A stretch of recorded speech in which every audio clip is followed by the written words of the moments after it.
notre univers. Et la plupart d'entre eux sont des mondes froids, où la vie ne pourrait jamais apparaître. Mais même parmi cette sombre variété, il y a des objets que l'on peut appeler les exoplanètes les plus dangereuses de toutes celles que l'on a pu détecter. Et maintenant, je vous propose de partir en voyage vers les plus inimaginables d'entre elles.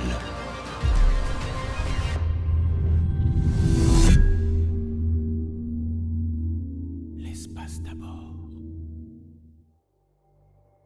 En 2020, à la veille d'Halloween, la NASA a compilé une liste de mondes les plus effrayants, comprenant 6 exoplanètes. Chacune d'elles est un objet non seulement avec des conditions extrêmes pour tout organisme vivant, mais même se trouver dans leurs environs pourrait être fatal. La première d'entre elles est une géante gazeuse noire, appelée TRES-2b. Ce corps céleste tourne autour de l'étoile TRES-2, une naine jaune, située à une distance de 718 années-lumière de nous. TRES-2b a une composition chimique unique de surface qui permet à la planète d'absorber plus de 99% de la lumière qu'elle reçoit. La raison de ces propriétés est encore inconnue, et il est possible que ce corps céleste connaisse de telles réactions chimiques que nous n'avons pas été en mesure de détecter sur un objet similaire auparavant. Et c'est grâce à elle que TRES-2b est l'exoplanète la plus sombre que nous connaissons. La découverte de cette géante gazeuse a eu lieu le 21 août 2006. Et des caractéristiques plus détaillées ont été obtenues quelques années plus tard. La masse de TRES-2b est de 1,2 masse de Jupiter et le rayon atteint 1,27 fois son rayon. L'atmosphère de la planète est chauffée à 1000 degrés Celsius, grâce à quoi l'exoplanète émet une faible lueur rouge, comme des charbons ardents. Cependant, malgré toute son apparence sombre, TRES-2b ne peut pas être qualifié d'endroit le plus dangereux de notre univers. En effet, en plus d'elle, un beaucoup plus grand nombre d'objets effrayants sont cachés dans l'espace. Voici une exoplanète appelée 55 Cancri E, qui est située dans le système d'une étoile similaire au Soleil, 55 Cancri A. Ce corps céleste a été découvert le 30 août 2004 grâce à la méthode de spectroscopie Doppler. La masse de cette planète est approximativement égale à 8 masses de la Terre, et le rayon est de 1,875 fois celui de notre planète. 55 Cancri E est en rotation synchrone. Il ne fait donc jamais jour sur un côté de cette planète et il ne fait jamais noir sur l'autre. C'est pourquoi le côté tourné vers l'étoile est toujours chauffé à 2400 degrés Celsius et la température du côté nuit est de 1300 degrés Celsius.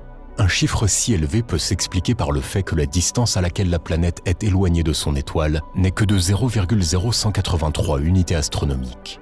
De plus, le volcanisme est très probablement présent sur cette planète, en raison duquel des nuages de poussière sont régulièrement libérés sur 55 Cancri E, bloquant les émissions thermiques.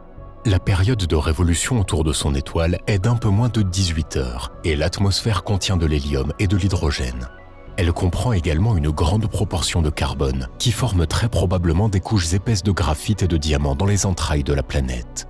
En même temps, 55 Cancri E n'est pas le seul objet dans le système planétaire de son étoile, car à part lui, il y a encore 4 autres corps célestes. Ils ont tous des conditions beaucoup plus favorables, et c'est cette circonstance qui distingue le système 55 Cancri A de l'objet suivant. Son nom est Poltergeist, ou PSR B1257+12c, et c'est une exoplanète située dans le système de Pulsar. Ce corps céleste est situé à seulement 0,36 unités astronomiques du centre du système, ce qui indique que Poltergeist n'aurait pas pu survivre à l'explosion de la supernova qui a probablement précédé l'émergence du pulsar. Par conséquent, l'exoplanète serait apparue après cet événement, par exemple à partir de la nébuleuse formée après l'explosion. Il existe également une autre hypothèse, selon laquelle le pulsar se serait formé à la suite de la fusion de 2 naines blanches. Et ce processus n'est souvent pas accompagné d'une puissante explosion. Mais du fait que ce soit la première fois que nous observons un tel objet, la réponse exacte sur son origine est encore inconnue de la science. Le système du corps céleste est situé à 2300 années-lumière de la Terre, et en termes de masse, Poltergeist est environ 4 fois plus massive que notre planète. Sa période de rotation est d'environ 66 jours.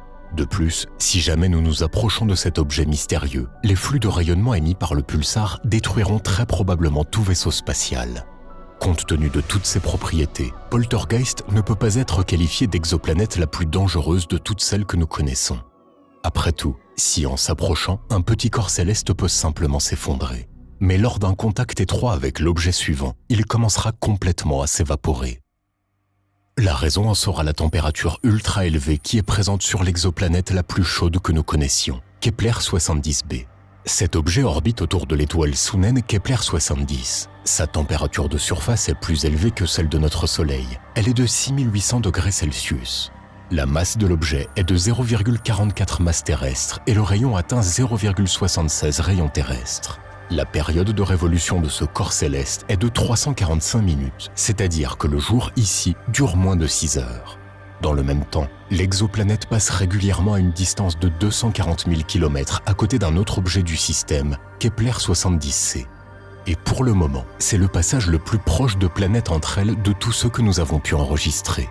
La température extraordinairement élevée de ce corps céleste pourrait s'expliquer par le fait qu'autrefois, cet objet ait pu faire partie de son étoile mère. Cependant, pour le moment, la question de l'attribution définitive de Kepler 70b au statut d'exoplanète reste ouverte. Il convient de noter que Kepler 70b n'est pas le seul corps céleste que nous connaissons qui soit en interaction aussi étroite avec son étoile mère.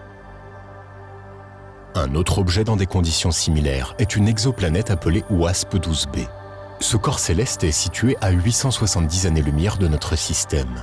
Son rayon est de 1,93 fois plus grand que celui de Jupiter et sa masse est de 1,46 fois celle de la plus grande planète du système solaire. WASP-12b se trouve à 0,03 unités astronomiques de son étoile.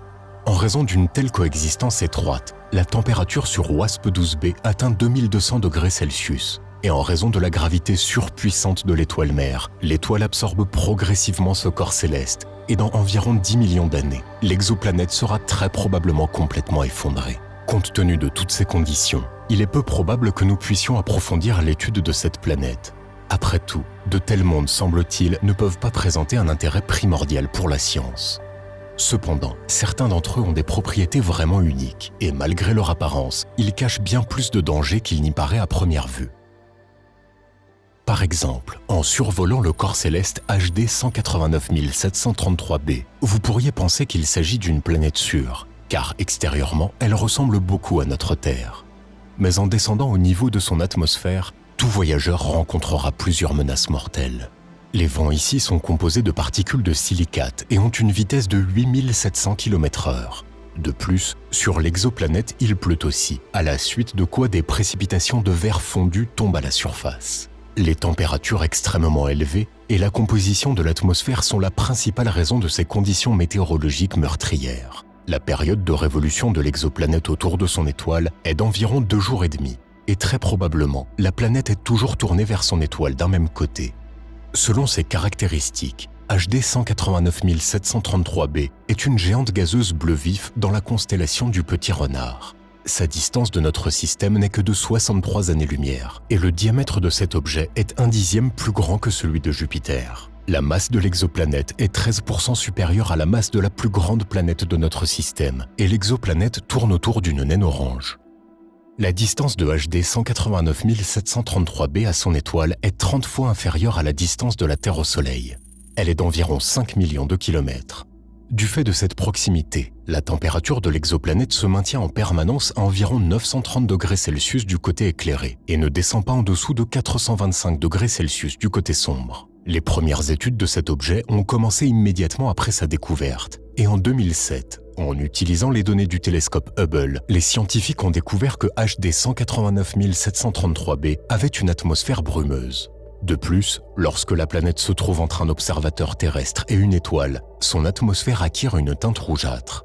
Une raison possible de cet effet est la brume dans l'atmosphère, qui, selon des estimations préliminaires, se compose de particules de fer, de silicate et d'oxyde d'aluminium. Aussi, grâce aux informations obtenues par Hubble, les scientifiques ont également pu confirmer la présence de vapeur d'eau, d'oxygène neutre, ainsi qu'un composé organique de méthane dans l'atmosphère de la planète. Et après réexamen, la présence de monoxyde de carbone côté jour a été confirmée. Cependant, le plus grand nombre de questions ont été soulevées par des études selon lesquelles des traces de méthane ont été trouvées dans l'atmosphère de la planète, qui se trouve dans un état fluorescent spécial, émettant un rayonnement électromagnétique dans la gamme infrarouge. Cet état de la matière indique la présence d'une activité inconnue dans l'atmosphère de HD 189 733b, qui reste à élucider. Ainsi, grâce à l'étude de cet objet, nous pouvons conclure que même sur les exoplanètes les plus inadaptées à la vie, des processus qui présentent un intérêt pour la science peuvent encore se produire. En attendant, le processus de leur recherche se poursuivra. De tels mondes ne resteront pour nous que des planètes d'horreur pendant longtemps, et nous rappellerons toujours à quel point nous avons de la chance avec notre Terre. Les amis, si vous souhaitez que je vous parle d'autres mondes similaires dans l'univers, écrivez-le dans les commentaires ou laissez juste un like sous cette vidéo. Et c'est parti!